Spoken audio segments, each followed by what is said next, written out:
पढ़ रहे हैं गुरु जी के ज्ञान के माध्यम से, सत्संग के माध्यम से अच्छे अच्छे पॉइंट्स और कहीं भी लिखे होते हैं। किसी न किसी गुरु के द्वारा तो वो बताया गया होता है, किसी न किसी संत के द्वारा बताया गया होता है। वेद शास्त्र वेद व्यास ने लिखे और उनकी व्याख्या और भी कई लोगों ने भी की। रामायण जैसे वाल्मीकि ने लिखी तो रामचरितमानस के नाम से तुलसीदास ने लिखा, बात वही है। और ऐसे ही अनेक ग्रंथ, उनके रचयिता अनेक हैं, मगर सब में ज्ञान तो एक ही है। सत्संग भी कई जगह पे कई कई तरीके से लोग सुनते हैं, मगर उनमें ज्ञान तो एक ही है, समझ एक है। आपके अंदर, आपके घट में भी भगवान प्रकट होके आपके अंदर से भी नए नए ज्ञान के पॉइंट्स आपके अंदर से भी निकलते हैं। कोई भजन बना लेता है, कोई दृष्टांत बनाता है, कोई ऐसे पॉइंट्स बनाता है। अनुभव का ज्ञान सबके पास है, तो हर एक के अंदर से जो भी ज्ञान के ऐसे वचन निकलते हैं तो उनको सबको उतने ही प्यार से हमें सुनना है। प्यार से सुनेंगे तो वो हमारे जीवन में भी उतरेंगे। क्या पता किस मुख से भगवान क्या कहलवाए और वो आपके जीवन में कितना प्रभावशाली हो जाए, कितना असर कर जाए।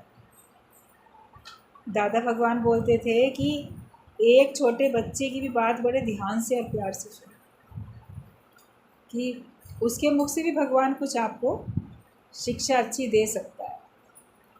ज्ञानी व्यक्ति अज्ञानियों से भी सीख लेता है, लेकिन अज्ञानी व्यक्ति ज्ञानी से भी नहीं सीख पाता है। तो जिसके अंदर में सीखने का भाव होगा, उसको सत्संग में आने के बाद लगेगा मैंने सब कुछ पा लिया, मुझे सब कुछ पता चल गया। और समय अनुसार हमें हर तरह का ज्ञान, हर तरह की समझ हमें गुरु के ज्ञान से मिलती रहती। तो जो भी कुछ हमको मिलता रहता है सुनने के लिए, वो हमारे लिए आवश्यक है। आज लगेगा आज आवश्यक नहीं है मेरे लिए, लेकिन वो आपके लिए आवश्यक है। आगे कभी आपके काम आ सकता है, उसको अपने जीवन में आप उतारोगे। या आपको कोई ऐसा व्यक्ति आगे मिल सकता है जिसको उस वचनों की ज्ञान की ज़रूरत, जिसको उस समझ की, उस युक्ति की ज़रूरत। आप बोलोगे मेरे को तो ज़रूरत नहीं है, लेकिन किसी को तो होगी ना उस ज्ञान की ज़रूरत। वो ऐसा व्यक्ति आपके सामने आएगा तो उसको क्या बताओगे। अभी कोई कम उम्र के बच्चे हैं, मानो टीनेजर्स हैं, स्टूडेंट हैं, चाहे लड़का हो चाहे लड़की हो, वो लोग बोलेंगे हमको बूढ़े लोगों के लिए क्या होना चाहिए, बूढ़े लोग क्या करें, कैसे रहें, इन सब बातों की हमको क्या चाहिए। आगे कभी तो तुम भी बूढ़े बनोगे, इसलिए आगे के लिए ज़रूरत है। या तुम्हें कोई बूढ़ा व्यक्ति मिल जाएगा, तुम्हारे पास समझ होगी तो उसको बता तो सकते हो। या कोई बूढ़ा व्यक्ति है, वो सुनता है सत्संग, वो बोलेगा स्टूडेंट्स को या जवानों को ऐसे करना है वैसे करना है, हमारा उन बातों से क्या मतलब। हमारी तो जवानी बचपना ख़त्म हो गया, अब हमको तो अपने आज की सुध लेनी है। मगर उनके सामने भी तो बच्चे और जवान लोग होते हैं, तो उनको ज्ञान के हिसाब से तो समझाया जा सकता है। आपने अपने हिसाब से तो उन्हें बहुत समझाया अभी तक, जाने वो समझ पाए कि नहीं समझ पाए, उनको समझाने से आपको संतुष्टि मिली कि नहीं मिली। मगर गुरु का ज्ञान जब आप दोगे तब उनको भी समझ आएगा और आपको भी संतुष्टि मिलेगी। इसलिए कभी नहीं कहना ये ज्ञान ना मेरे मतलब का नहीं,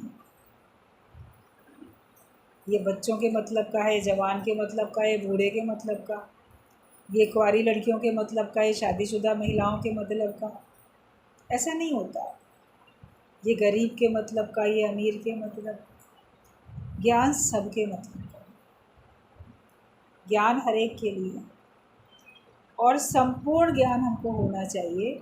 इसके लिए हमको नियम से सत्संग में आके बैठना है। किसी दिन कोई बात चलती है, किसी दिन कोई बात चलती है। क्या पता कौन सी बात कब आपके अंदर में ऐसे क्लिक कर जाए और आप उसको जीवन में उतारने के लिए बाध्य हो जाओ। कभी कभी किसी बात के लिए मन करता है नहीं, ये बात तो बस आज सुनी कई बार थी, लेकिन आज से मैंने इसको पक्का कर लिया, अपना मन उसको बड़ी जल्दी स्वीकार कर लिया। इसलिए हमको सत्संग में हर दिन आके बैठना है और हर दिन का सत्संग हमें सुनना है।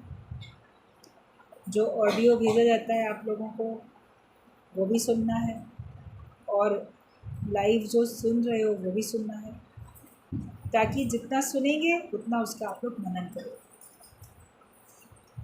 तो कुछ पॉइंट्स जो हम लोग पढ़ रहे हैं आजकल, इसमें सब लोगों ने सुन लिया है कि जीतने के लिए कोई चीज़ है तो प्रेम, ये प्रेम जीतो किसी का। और पीने के लिए कोई चीज़ है तो क्रोध, ये क्रोध को पियो। और खाने के लिए कोई चीज़ है तो गम, गम खाओ, कम खाओ गम खाओ। तो ये 3 पॉइंट्स आप लोगों ने सबने सुन लिए हैं। आगे है, देने के लिए कोई चीज़ है तो दान। अगर हम देना ही चाहते हैं तो जैसे हम बस, जैसे दान में कुछ भी हो सकता है। और दान शब्द इसलिए बोला गया है क्योंकि ये हमेशा कहा जाता है कि जो वस्तु मैंने दान में दे दी, फिर उसके ऊपर मैं अधिकार नहीं रखता, और जिसको मैंने दिया उससे वो वस्तु पलट के चाहता नहीं। अभी आप किसी को दान में कोई चीज़ दो तो क्या आप सोचोगे जिसको मैंने दी वो भी मुझे ये चीज़ दे? ये तो आप कभी भी नहीं सोचोगे। आपने दे दिया, आपने दान कर दिया, उस जिसको दिया उससे आप कभी उम्मीद नहीं करोगे मैंने इसको ये चीज़ दी थी ना दान में, ये भी मुझे दे। आप तो बस बिना चाहत के, बदले में कुछ भी पाने की चाह ना रखते हुए आप देते जाते हो। देने में खुशी मिलती है। अभी कोई अन्न दान करता है, मान लो भंडारा करता है या प्रसाद बांटता है, पता नहीं कितने लोगों को देता है। उसमें पता नहीं कौन कौन अजनबी भी आके लेके प्रसाद जाते हैं। मंगल में देखो कितने भंडारे चलते हैं यहाँ लखनऊ में, जेठ के बड़े मंगल में, और भी कई कई आयोजन कभी कभी कैसे कैसे होते रहते हैं, उसमें बहुत कुछ चलता रहता है। तो जो दे रहा है उसको देने में तो खुशी मिल रही है, और वो अपनी खुशी से दे रहा है। किसी ने उसको बाध्य नहीं किया कि तुम ज़रूर दो, आपकी स्वेच्छा है, आप दो या ना दो, और वो प्रसन्नता से दे रहा है। ज़बरदस्ती किसी ने उस पर टैक्स नहीं लगाया कि तुम्हें देना ही ज़रूरी। सत्संग में तो कभी खाने पीने की चीज़ों के प्रसाद बांटने की भी कभी नहीं कही जाती बात। एक को ओम सतगुरु प्रसाद, वही प्रसाद है जो ज्ञान के वचन हमको मिलते हैं, वो प्रसाद है। ये मन का भोजन है, गुरु हमको मन का भोजन देता है, और इसी से हमारे मन को बल मिलता है, ताकत मिलती है। वरना माया में तो हर एक का मन बड़ा कमज़ोर है, माया में घटा बढ़ी होती रहती है। अगर बहुत ज़्यादा बढ़ जाती है माया, हर प्रकार की माया, तो व्यक्ति अहंकारी बन जाता है। और माया अगर घट जाती है किसी भी प्रकार की, तो व्यक्ति के अंदर में अभाव महसूस होते हैं, तो उसके अंदर में दुख और दीनता अनुभव होने लगती है उसको, तो वो परेशान भी हो जाता है। लेकिन ज्ञान से हम अगर कुछ देते हैं तो उसमें हम पलट के कुछ नहीं चाहते। भगवान ने बोला है भगवत गीता में कि ज्ञान का दान सर्वश्रेष्ठ दान, कि आप ज्ञान का दान करो। लेकिन कुछ भी आप दो किसी को, पलट के उससे बदले में कुछ ना चाहो, तब वो आपका दान है। अधिकार नहीं रखते उसका। हिंदू धर्म में जब कन्या का विवाह कराया जाता है तो कन्यादान करते हैं, कि कन्यादान किया गया माता पिता के द्वारा कि अब इस कन्या के ऊपर हमारा अधिकार नहीं है, हमने दे दिया इसको। एक अच्छा परिवार देख के जहाँ पे इस कन्या की इज़्ज़त हो, ये सुख से रह सके, कदर हो इसकी, कितना देखभाल करके माता पिता अपनी संतान को, कन्या को सौंपते हैं। फिर उस पर अधिकार नहीं रखना चाहिए। दान अगर दे दिया, तो पहले ज़माने में तो उनके घर का पानी भी नहीं पीते थे कि अब हमने यहाँ अपनी कन्या दे दी दान में, तो ये अब पलट के हम इनके घर से कुछ लेंगे नहीं, आजीवन हमको देना है तो दे देंगे जो देना होगा। फिर समय बदला, लोगों का काफ़ी दूर दूर कन्या का विवाह करना हुआ, उतने दिन के लिए मिलने जा रहे हैं तो कहीं और कहाँ ठहरेंगे, क्या करेंगे। तो फिर लोग जाने आने लगे, फिर खाने पीने लगे कि ठीक है हम फिर कुछ देकर आएंगे, जैसे होटल में कहीं खाते हैं तो खाने के बाद बिल दे के आते हैं। तो ठीक है, अगर मान लो कन्या के घर जाना भी पड़ा तो वहाँ जाएंगे, खाएंगे पिएंगे, मेहमान बनेंगे, तो बदले में हम वहाँ पे ससुराल वालों को उसको हम दे के आएंगे कुछ। तो ये जाओ लड़की के घर तो कुछ लेके जाओ, कुछ रखो वहाँ पे ले जाओ, ये रिवाज बन गया कि जब जब भी जाओ अपने लड़की के घर जहाँ जिसकी शादी हो चुकी है, खाली हाथ नहीं जाओ, कुछ लेके जाओ, क्योंकि वहाँ जाओगे तो कम से कम पानी तो पियोगे, एक गिलास कुछ तो करोगे।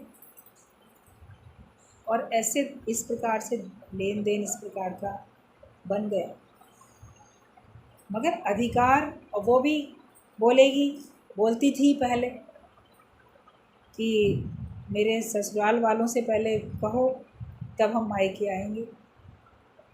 तो लोग उनके जो परिवार में सबसे बड़े बूढ़े होते थे उनसे परमिशन लेते थे पहले लोग जाके, और वो लोग परमिशन देते थे।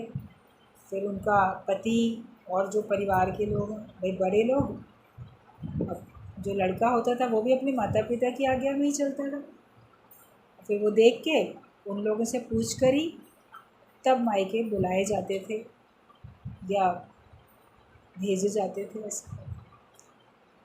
फिर समय बदल जाता है, समय के हिसाब से हर चीज़ बदलती है, मगर जो अंदर में अगर हमें सुख शांति अपने जीवन में, और जो लड़की गई ससुराल में वहाँ पे घर में अगर हमको सुख शांति बना के रखनी है तो इंटरफेरेंस कम होना चाहिए। अगर वहाँ परेशानी है, कोई दिक्कत है, तो भले आप बोलो, लेकिन हर बात में अपने को ही आगे रखो। कन्या को दान करने के बाद भी वो वहाँ बहुत अधिकार रखते हैं कई कई घर के ऐसे मायके वाले। और लड़की भी, आजकल तो मोबाइल का ज़माना है, पल पल में मोबाइल से अपने माँ से, बाप से, जिससे भी घर वालों से पूछ पूछ के वहाँ व्यवहार करती है। तो उसमें वो जिस नए परिवार में गई वहाँ से तो प्रेम नहीं कर पाती, उनको अपना नहीं बना पाती, और उन लोग को भी लगता है कि ये हमारे घर में आ तो गई मगर हमारी बन के नहीं रह रही है, ये अभी भी उन्हीं की बनी हुई है। तो थोड़े से डिफरेंसेस होने लग जाते हैं। लेकिन जहाँ पे कम इंटरफेरेंस होता है, आवश्यकता है तो ज़रूर बात करो। अगर वो परेशान है, ससुराल में दुखी है, ससुराल वाले उसको तंग कर रहे हैं, तो माता पिता अपनी लड़की के लिए उसको बुलाएंगे भी, कहेंगे भी, सब बोलेंगे भी, ज़रूरत पड़ेगी तो कोर्ट कचहरी में भी जाना होगा, जाएंगे, वो एक अलग बात है। लेकिन जो होता है ना अधिकार रखना, वो दान अगर आपने दे दिया तो आपको अधिकार नहीं रखना चाहिए। फिर आप जैसे एक सामान्य नागरिक की तरीके से कहीं पर भी कोई दिक्कत में, परेशानी में है तो आप उसकी मदद के लिए भले खड़े हो जाओ। ये नहीं कि मेरी लड़की है इसलिए मैं इसकी मदद करूँगा। किसी की भी लड़की है, अगर हम उसको सलाह दे सकते हैं या उसकी मदद कर सकते हैं तो करेंगे, ये भाव से रखो, तो वो दान होता है। तो कहा देने के लिए कोई चीज़ है तो दान। तो दान कुछ भी आपने दिया, गुरु तो ज्ञान का दान देकर भी अधिकार नहीं रखता। तो बोलता है कि लेने वाले ने लिया तो हम लेने वाले का शुक्राना गाते हैं कि तुमने ज्ञान हमसे लिया इसलिए तुम्हारा शुक्र। आप मान लो कोई चीज़ देने के लिए खड़े हो, कोई ले ही ना तो कैसे होगा? तो लेने वाले का शुक्राना है ना। कभी आप जाओ कहीं कुछ लेके कि ये वहाँ पे ना फलाने आश्रम में जा रहे हैं, बच्चों का कोई अनाथालय है या कोई बूढ़े लोगों का कोई वृद्धाश्रम है, कहीं कोई भी है, आप कुछ भी सामान लेके जाओ और वहाँ पे आपको मना कर दिया जाए कि नहीं, यहाँ पे नहीं दिया जाएगा, तो आप पलट के वो अपना बोझा वापस लाओगे ना, जो भी कुछ आप लेके गए थे। अगर ले लेते हैं तो आप भार मुक्त हो गए और आपको खुशी भी हुई। तो ऐसे ही किसी को अच्छी सलाह दी या कोई वस्तु दी, उसने अगर स्वीकार की तो आपको खुशी होनी चाहिए कि शुक्र है इसने ले तो लिया। किसी के घर में कोई जाके बैठता है और वो ट्रे में पानी लेके आता है, मान लो 4 लोग आए हैं, 6 लोग आए हैं, 4-6 गिलास में पानी भर के लेके आता है और वो आपके आगे रखता है पानी। आप कहते हो नहीं, अभी भी घर से पी कर आ रहे हैं, हमें प्यास नहीं है। तो बोलते कोई बात नहीं, तो उसको भरे हुए गिलास तो वापस लेके जाने पड़ते हैं ना।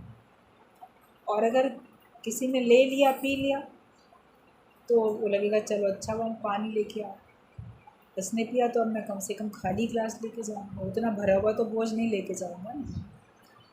तो अगर किसी ने एक गिलास पानी का भी स्वीकार किया तो वो आपको थैंक यू बोल के लेगा गिलास।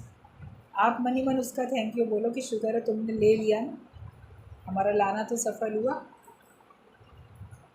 पूछना तो पड़ता ही है, पूछना चाहिए भी, पानी सामने रखना ही चाहिए, कोई पिए या ना पिए। ये एक ज़रूरी अतिथि सेवा का एक है तरीका। कोई भी आपके घर में आए, आप उसके पास एक गिलास पानी तो सामने ज़रूर रखो। अगर पॉसिबल है तो पानी के साथ कुछ भी, बिस्किट, कोई और चीज़, पापड़, बिस्किट, कोई और खाने की चीज़ मीठी, आप कुछ भी रख सकते हो अगर आपके पास है तो। नहीं है तो पानी तो होगा, तो वो तो आपको रखना ही चाहिए। लेकिन कोई ले ले तो हम उसका शुक्राना करें। तो दान तो बहुत देते हैं, लेकिन तीर्थ तप और दान करे, मन में धरे गुमान, नानक निष्फल जात है ज्यों कुंचर स्नान। अगर हमने गुमान किया, अहंकार किया, तो वो हमारा व्यर्थ चला जाता है। हम कहीं पे जाते हैं तो लोग तो श्रम दान करके आते हैं। एनएसएस वगैरह में बहुत सिखाया जाता है बच्चों को कि श्रम दान करने के लिए चलना। तो एनसीसी में जो लोग होते हैं, एनएसएस में जो लोग होते हैं स्टूडेंट लाइफ में, तो उनसे जाके बहुत कुछ शारीरिक श्रम करवाया जाता है।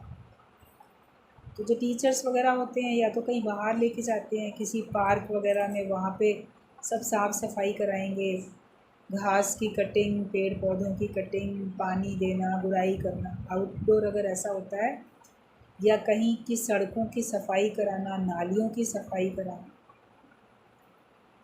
और कहीं पे जो स्कूल की बिल्डिंग होती है, उसी स्कूल की बिल्डिंग को ही बच्चों से साफ़ सफाई करवाना। ये नहीं कि उनके पास कोई वर्कर नहीं है काम करने के लिए, मगर उनको अपना श्रम दान करना आना चाहिए, कार्य करना आना चाहिए, मेहनत करनी आनी चाहिए। जो भी उनका कैंप लगता है, जो भी डेट उनकी फ़िक्स होती है, उस दिन में फिर वो अपने अपने क्लासरूम की या तो सफाई करेंगे, बिल्कुल छत से लेके जाले हटाओ, दीवारें झाड़ो, फर्श साफ़ करो, अपने मेज़ कुर्सियाँ सब ये वो, नालियाँ, बाथरूम, पीने के पानी की जगह, सब चीज़, एक एक चीज़। तो बच्चों को हर चीज़ आनी चाहिए, तो वो श्रम दान कहलाता है कि हमने श्रम तो किया, मेहनत तो की, लेकिन उसके बदले में हमने कुछ पैसा नहीं लिया। अभी मज़दूर को बुलाएंगे तो बदले में पैसा लेगा, वो तो फिर मज़दूर हुआ। अगर हमने बदले में कुछ मांग लिया तो मज़दूर हैं, हम नौकर हैं। लेकिन अगर हम फ्री में कर रहे हैं तो जैसे ये हम दान कर, तो दान करने का पुण्य फल आपको मिलता है और आपके अंदर में देने से देने की शक्ति आती है। आप जितना देते हो, एक देवे 10 पाए। आप जितना देते हो उसका 10 गुना भगवान आपको देते रहते हैं। अगर शरीर से श्रम दान भी करोगे तो भगवान आपको 10 गुना शरीर में शक्ति देगा कि आप कर सकते हो उतना। जो करता रहता है कार्य, उसके अंदर एनर्जी बनी रहती है, और जो काम करना छोड़ देते हैं तो आप देखो उनकी शक्ति भी कम होती जाए। तो कुछ भी हम करें तो इस भाव से करें कि मुझे यहाँ से बदले में कुछ भी नहीं चाहिए, तब तो आपका देना सफल। और दान के लिए ये बात विशेष बोली गई कि दो तो उसको मन में गुमान भी नहीं धरो लोग बोलते हैं हमें गुप्त दान करना चाहिए, तो अपने आप से भी गुप्त रखो उसको, अपने मन में भी नहीं बार बार दोहरा मैंने ये किया मैंने ये किया। कहावत तो है कि एक हाथ दे तो दूसरे हाथ को पता ना चले, मतलब कि इतना ज़्यादा अकर्ता भाव हो जाए, कैसे नहीं पता चलेगा। आप अपने आप से अकेले भी जाके देखे आओ तो आपको तो पता है ना। जैसे हमको आप अपने आप में भी ना पता चले, सहज में मेरे से हो जाए, और कोई कहे आपने हमारे लिए ये किया वो किया, आप बोलोगे हमने कहाँ किया, हमने तो कुछ किया ही नहीं, तुम्हारी भावना ने करा दिया होगा, और करने के बाद हमें तो याद भी नहीं है कि हमने कुछ किया। तुमने याद रखा, तुम मिले हो तो आज बता रहे आपने हमारे लिए ये किया था और वो किया था, ये बात बताई थी, वो ज्ञान बताया था। तो ज्ञानी तो ज्ञान का दान देकर भी उसको हाथ के हाथ भूलता जाता है, क्योंकि उसके अंदर कर्तापना नहीं है। तो एक हाथ दे दूसरे को ना पता चले कि इतने अकर्ता भाव में आ जाओ कि आपको ये कभी सपने में भी ना ख्याल आए कि मैंने कुछ किया। करन करावन आपे आप, मानुष के कुछ नहीं है। मनुष्य के हाथ में कुछ है ही नहीं, भगवान ही कराने वाले हैं। और आपसे जैसी जिसके भावना रही होगी वैसा भगवान ने करा दिया हो। जानबूझ के आपने ना राग से ना द्वेष से किया ही नहीं कोई काम, वरना मनुष्य या तो राग के वशीभूत होके करता है या द्वेष के कारण से करता है। संसार में अच्छी भावना से करता है मुझे कुछ फ़ायदा मिले, या दुर्भावना से करता है कि दूसरे का नुकसान हो। यही तो दो तरह से लोग काम करते हैं। अपना भला हो उसके लिए सत्कर्म करते रहते हैं, और दूसरे का बुरा हो जाए इसके लिए बदकर्म करते रहते हैं। बदकर्म करने में उनका भला थोड़ी हो रहा है, बदकर्म करने में दूसरे का बुरा हो जाए ये सोचते हैं, स्वार्थ रखते हैं, दूसरे का नुकसान करते रहते हैं। तो सारे ही कर्म उनके बदकर्म हो जाते हैं। और कोई लोग अपने सुख के लिए जीते रहते, अगर अपने लिए जिए तो क्या जिए, तू जी है दिल ज़माने के लिए, ज़माने को भी सही राह दिखा। जिस समय जिस ज्ञान की आवश्यकता हो, भगवद गीता में बोला है कि देश काल और पात्र देखकर दान देना चाहिए।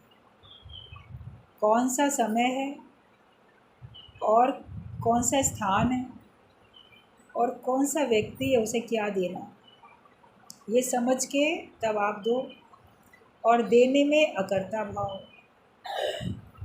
दान देने के बड़े नियम बनाए हैं शास्त्रों में, संतों ने ऋषि मुनियों ने। उनको तो कोई पढ़ता नहीं, उनको कोई समझता नहीं, लेकिन केवल मुझे मिल जाए एक के बदले में 10, इसलिए मैं दे के आता। तो उस भावना से कर्तापने से कर्म करते रहते हैं। तो करनी तो आवे कपड़ा, न दरी मोक्ष द्वार। जो कर्म करेगा कर्ता बनेगा उसको तो देह रूपी कपड़ा मिलेगा, उसको तो मोक्ष मिलने वाला नहीं। और ज्ञानी अपना सर्वस्व दान कर देता तो भी उसको कोई कपड़ा नहीं मिलता, कोई देह नहीं मिलती, क्योंकि उसने अकर्ता भाव से किया। तेरा तुझको अर्प दिया, और वो भी तुमने खुद अर्पण करा लिया, हमने कुछ नहीं किया। ना अहम करता, मैं कुछ भी करने वाला नहीं।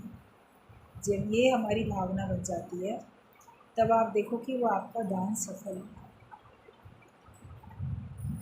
शब्द तो दान का आ जाता है, मगर ये हमारे लिए बंधन का कारण ना बने, हमारी मुक्ति का कारण। वरना तो वो कुछ भी देते हैं तो उसमें अहंकार तो बंधन। ब्रह्म ज्ञान देने वाले को भी अहंकार अगर आएगा, ब्रह्म ज्ञान तो मुक्ति दिलाता है सब, लेकिन अगर देने वाले को अहंकार है तो उसकी मुक्ति नहीं होने वाली। मुक्ति के वचन तो उसने बोल दिए, सुन के शायद दूसरे लोग मुक्त भी हो जाएंगे, लेकिन अगर ज्ञान का दान देने पर भी देने का अभिमान आया तो वो जन्म मरण के चक्कर में जाए। इसके लिए इच्छा और अहंकार को छोड़ के निष्काम भाव से जो भी कर्म आप करते हो वो सब भक्ति में है, दान में है, उसमें बंधन नहीं है।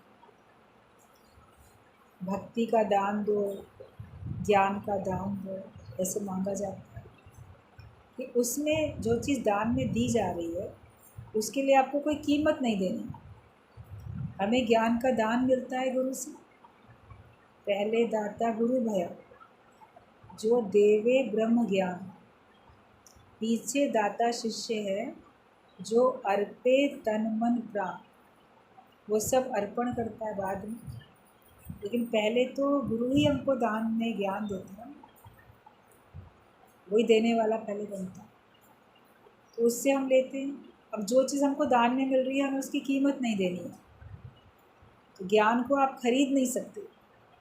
आप वो लोग किताबें खरीद के ला सकते हो, लेकिन आप ज्ञान को थोड़ी खरीद सकते हो। या दान लेने के बाद बदले में उसकी कीमत थोड़ी देनी पड़ती है, चाहे कोई कितनी भी चीज़ मिल जाए। लोग गौ दान करते हैं, ये करते हैं, वो बहुत कुछ देते हैं। तो हमें जिसको दिया गया वो पलट के हमें कुछ पैसे थोड़ी देता है उसके बदले में। आपने इतनी कीमती चीज़ दी, लाओ आप इसके पैसे ले लो, या चलो थोड़े ले लो। कुछ भी नहीं, वो तो फ्री में मिलता है। तो ज्ञान भी हमको फ्री में मिलता है। निराकार परमात्मा ने सारी प्रकृति हमको फ्री में दे दी, हमें कोई पैसा नहीं चुकाना पड़ता। इतनी नदियाँ, झरने, बादल से मीठा मीठा पानी, सब पानी फ्री में मिलता है। धरती में कैसे बीज डालो इतना अंकुरित होते हैं, तरह तरह का, अलग अलग स्वाद, अलग अलग रंग रूप, अलग अलग सुगंध, कितना सब मिलता रहता है धरती से हमें। तो हमने उसके लिए धरती हमसे पैसे थोड़ी मांगती है। पानी, हवा, सब हमको ऑक्सीजन मिलती रहती है। भगवान ने मनुष्य के लिए सब दे दिया, फ्री में दे दिया, मगर इसको बनाए रखने के लिए हमें सहयोग करना। जैसे कल भी बात चल रही थी ना कि अकेली सरकार क्या करेगी, आपको भी तो करना पड़ेगा कुछ। कि नहीं, सरकार की जिम्मेदारी है साफ़ सफाई कराना, ये करना, वो करना, तो आपको भी तो उसमें सहयोग करना पड़ेगा। घर में भी सारे घर के लोगों को सहयोग करना पड़ता है, तभी उन्नति होती है, तभी कोई कार्य होता है। सत्संग में भी सभी को एक दूसरे से यही उम्मीद होती है, और चाहते भी सब हैं, और करना भी है सहयोग। कम से कम सत्संगी तो आपस में सहयोग करें तो उन्नति होती है।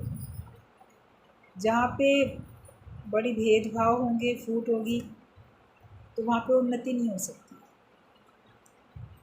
ज्ञान के हिसाब से अपना जीवन अगर नहीं बनाया तो हमारी उन्नति नहीं हो सकती। तो हमें सब आपस में तो मिल के रहना पड़ता है, एक की नहीं सभी की जिम्मेदारी होती है। तो गुरु ने ज्ञान दे दिया, अब उसको अपने जीवन में उतारना, उसको बनाए रखना, वो आपका पुरुषार्थ है, आपकी जिम्मेदारी है। ये थोड़ी है कि वो बच्चे को टीचर पढ़ाए भी और वो पास ज़रूर हो जाए, गारंटी ले लो। मान लो बच्चा बिल्कुल नहीं पढ़ता, लोग क्या करते हैं, जो ट्यूशन लगाई होती है ना उसी को डांटते हैं। आपको अलग से ट्यूशन लगाई थी, आपने बच्चे को पढ़ाया नहीं। अगर वो बोले कि मैंने तो उसको बहुत अच्छी तरह पढ़ाता हूँ, मगर ये याद ही नहीं करता, या स्कूल में जाके लिख के नहीं आया, तो उसमें मेरा क्या दोष। मेरे सामने तो लिख लेता है। कई बच्चे ऐसे होते हैं, अलग से सुना भी देंगे, याद है सब कुछ लेसन, और या लिख भी देंगे, लेकिन फिर जब एग्ज़ाम होगा तो वहाँ भूल जाएंगे। टीचर्स भी ये बात बताती हैं, बोलते इसी बच्चे को जब हम क्लास में पढ़ाते हैं हमको ही ये बातें बताता है, लेकिन जब एग्ज़ाम में, ओरल एग्ज़ाम होते हैं छोटे बच्चों के और रिटन भी होते हैं, तो उसमें घबराहट के कारण भूल जाता है, बता ही नहीं पाता। बोले वैसे ये बताता था, अब नहीं बता पाता। तो अब अगर नहीं बता रहा है तो नंबर तो उस हिसाब से दिए जाएंगे। कभी तो थोड़ा बहुत ग्रेस मार्क्स दे के पास भी कर देते हैं, लेकिन हमें परीक्षा जब आए तो भी तो ज्ञान याद होना चाहिए। ये तो ही ज्ञान वैसे बड़ा याद रहता है, बहुत समझ रहती है, तरह तरह के दृष्टांत, तरह तरह के पॉइंट, सब सुनते रहते हैं लोग, लेकिन जब उनके सामने वो बात आती है तो भूल जाते हैं, फिर उस हिसाब से नहीं चलती। तो किस दिन के लिए हमने ज्ञान सुना? चुटकुले तो दृष्टांत के तौर पे गुरुजी ने कई बताए। एक को बताया कि एक का एक्सीडेंट हो गया, चुटकुला एक बताया। और वो एक्सीडेंट हुआ, सारे शरीर में सब हड्डियां टूट गई, पट्टी बंधी है। दोस्त मिलने गए, बोले चलो बच गए, तुम प्राण बच गए, और कोई परेशानी तो नहीं हो रही है? कहता है हाँ, एक परेशानी है, जो मेरे सर पे और ये जबड़े पे पूरे मुंह पे पट्टी बंधी हुई है, थोड़ी के नीचे से चारों तरफ पट्टी बंधी है, थोड़ा ना ढीला कर दो इसको, टाइट जाए। बोले ढीला कर दें क्यों, क्या दर्द हो रहा जाए? बोला नहीं, मैं जो हूँ ना मुस्कुरा नहीं पा रहा हूँ, इतनी कस के पट्टी बंधी है, मुस्कुराया नहीं जा रहा। तो उसके दोस्त बोले अरे अस्पताल में इतनी क्रिटिकल कंडीशन में तुम पड़े हो, तुम्हें मुस्कुराने की ज़रूरत क्या है? तो कहता है इसी दिन के लिए तो मुस्कुराना सीखा था, जब दिक्कत आए, परेशानी आए, तब मैं मुस्कुरा सकूं। अनुकूल परिस्थिति में तो सभी मुस्कुरा लेते हैं, लेकिन प्रतिकूलता में मैं मुस्कुरा सकूं, यही तो ज्ञान मैंने सीखा था सत्संग में जाके गुरु से। तो इसलिए मुस्कुराना तो मुझे हर हाल में। कभी आपके होंठ मान लो इतनी तकलीफ़ है, कस के पट्टी बंधी है, डॉक्टर कहने से ढीली नहीं करेगा, मन तो मुस्कुराना चाहिए। कभी आपके शरीर में बहुत पीड़ा है, हाय हाय हो रही है, दर्द बहुत है, उस दर्द में आपकी आवाज़ भी दर्दीली ही निकलेगी, मुंह से कराहट भी निकलेगी, कोई पूछेगा तो बताओगे भी बहुत दर्द हो रहा है, मगर अंदर दिल की गहराई में अगर झांक के देखोगे, जो आपने सत्संग सुना उसके कारण से आपका मन स्थिर है, उसके कारण से स्थिर मन से आप अंदर से मन मुस्कुरा रहा है, मन में हलचल नहीं। बाकी दवाइयाँ हैं, डॉक्टर है, आजकल बहुत फैली हुई है बीमारी, बीच में सब लापरवाह हो जाते हैं। अभी कल भी टीवी में सावधान करने के लिए बोल रहे थे कि अभी दीपावली की इतनी भीड़ है मार्केट में, कहीं हम लोग फिर से बीमारी को ना दावत दे दें। कहीं भी जाओ घर से बाहर तो मास्क ज़रूरी है लगा के जाओ, भीड़ में जाओ, कहीं भी जाओ, शॉपिंग के लिए जाओ, तो एक तो मास्क अभी भी बहुत ज़रूरी है, जिसको लोग छोड़ दिया, भूल बैठे, ऐसे ही जा रहे। दूसरी बात, मौसम बदलता है, आजकल मक्खी मच्छर, और मच्छर भी तरह तरह के, इन सब का बड़ा प्रकोप है। हर एक को अपने अपने घरों में दीपावली के अवसर पे इसीलिए साफ़ सफाइयाँ कर दी जाती हैं। ये तो धर्म के हिसाब से अभी लक्ष्मी आएगी, साफ़ सफाई करो, मगर आपके पास आरोग्य लक्ष्मी भी तो है ना, स्वास्थ्य सही होगा तो आरोग्य लक्ष्मी भी तो आएगी। क्योंकि बरसातों के बाद आती है दीपावली, बरसातों के बाद बहुत सारे कीड़े मकोड़े, मक्खी मच्छर मकड़ी, ये वो बहुत बढ़ जाते हैं। दीपावली तक बड़े बरसाती कीड़े और क्या क्या सब बड़े रहते हैं। इसलिए है कि अच्छी तरह से वाइट वॉश अगर है तो वो कराओ, साफ़ सफाई करो, कोने कोने से सब अच्छी तरह कर लो। थोड़ा मौसम भी इस समय ठीक होता है, बाद में बहुत सर्दी हो जाएगी तो भी आपके हाथ पैर नहीं चलेंगे ठंड में, आप साफ़ सफाई नहीं कर पाए। लेकिन मुख्य उद्देश्य क्या होता है कि ताकि आपकी बीमारियों से बचाव रक्षा हो सके। आजकल बहुत चल रहा है, सत्संग के भी परिवार कई ऐसे हैं जिनको हम देखते हैं, पूछते हैं, खुद बताते हैं ये तकलीफ़ है, वो तकलीफ़ है, बुखार है, खांसी जुकाम है, बदन में दर्द है, चेकअप तुरंत कराना चाहिए। और ज़्यादातर डेंगू और ये चिकनगुनिया, ये आजकल बहुत फैल रहा है, जिसमें आपके पूरे शरीर में चिकनगुनिया में असहनीय सब हड्डियों में दर्द होता है, जिसको कभी हुआ होगा वो बताएगा। तो बड़ी सावधानी की भी ज़रूरत है। दीपावली की सफाई कर रहे हो, अच्छी तरीके से करो, सब स्प्रे वगैरह डाल के आपके घर में मक्खी मच्छर ना हो। और अगर थोड़ी भी तबीयत ख़राब होती है तो आप डॉक्टर से कंसल्ट करके तुरंत अपना इलाज भी करो और मच्छरों से बचाव भी करो। आप जो भी है मच्छरदानी लगाओ या जो भी आपका तरीका हो, नहीं होने चाहिए मच्छर। तो उनसे आगे चल के बड़ी बीमारी फैलती है। तो गुरु जी का कहना होता था कि छोटे छोटे भी ख्याल जो हमको दुखी परेशान करते हैं उनसे भी अपने को दूर रखो, वरना आगे चल के यही आपको पूरा अज्ञानी बना देंगे। जैसे थोड़ी सी लापरवाही बड़ी परेशानी का कारण बनती है।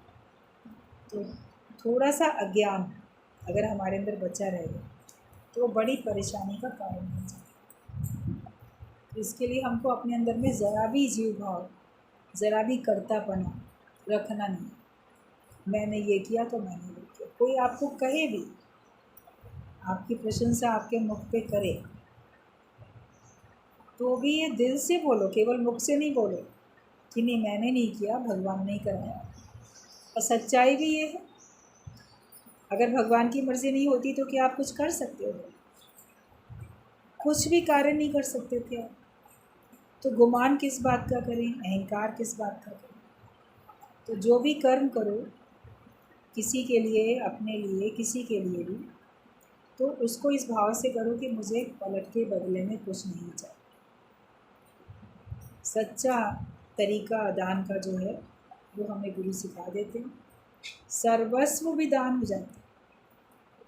ओ मेरे सतगुरु दयाल सतगुरु, क्या तूने मुझको नहीं दिया। गुरु के लिए बात आती है, भजन बड़ा सुंदर है। क्या तुमने मुझे नहीं दिया, अखुट खजाना देकर के कहते कि मैंने कुछ भी नहीं दिया। गुरु तो हमको ऐसा अखुट खजाना देता है ज्ञान का, सही समझ का। हर प्रकार से गुरु हमारी संभाल करता है, तो भी वो कहता है कि मैंने तो कुछ भी नहीं किया, मैंने तो कुछ भी नहीं दिया। तो जब भगवान सब कुछ दे के अपना नाम नहीं करता, गुरु सब कुछ दे के, ब्रह्मज्ञानी सब कुछ दे के अपना नाम नहीं करता, तो हम थोड़ा थोड़ा दे के अपना नाम क्यों करते हैं? क्यों चाहते हैं कि मेरा नाम, ये अंदर से मन से भाव अगर हट जाएगा तो जो भी कुछ आप करोगे वो वास्तव में सच्चा दान होगा। तो देने के लिए कोई चीज़ है तो दान, कुछ भी किसी को दो तो दान के भाव से। लेकिन दान भी कौन सा, कि जिसमें आपको कर्तापना नहीं है और बदले में कुछ चाहते नहीं हो, तो वो दान कहलाएगा। बदले में कुछ चाह लिया तो वरना प्रेमी नहीं मजदूर हो जाऊंगा। भगवान से भी कुछ आपने हाथ जोड़ के मांग लिया तो मजदूरी तो हो गई, भक्ति क्या हो। जाते हैं और मांग के चले आते हैं, तो वो तो आपने प्रसाद चढ़ाया, हाथ जोड़े, उसके बदले में मांग ली। कितनी इच्छा रखते हैं सब भगवान से। संसार में किसी से यूँ भी अभिवादन कर लोगे, हाथ जोड़ लोगे, लेकिन भगवान के आगे तो हाथ जोड़ने पे मांगना अति कंपलसरी है, ये सबको पता होगा। बिना मांगे तो मंदिर से निकलेंगे ही नहीं। शुक्राने गाने के लिए हाथ जोड़ो, हर हालत में शुक्रिया अदा करो कि भगवान तुमने सब कुछ दिया, बिना मांगे सब कुछ दे दिया, और मेरी ज़रूरत तुम्हें पता है, मेरे बिना मांगे वो तुम दे ही रहो। जो दिया उसका मेहरबानी शुक्रिया। हर वक्त नम्रता भाव में, हर वक्त शुक्राने के भाव में रहो, अकर्ता भाव में, और बदले में किसी से कुछ ना चाहने के भाव में रहेंगे तो हमारे सारे कर्म जो हैं वो सुंदर होते जाएंगे, और वो कर्म हमको बांधने का काम नहीं करेंगे। उन कर्मों से फिर हमको मुक्ति मिलती जाए, मुक्त होके जी।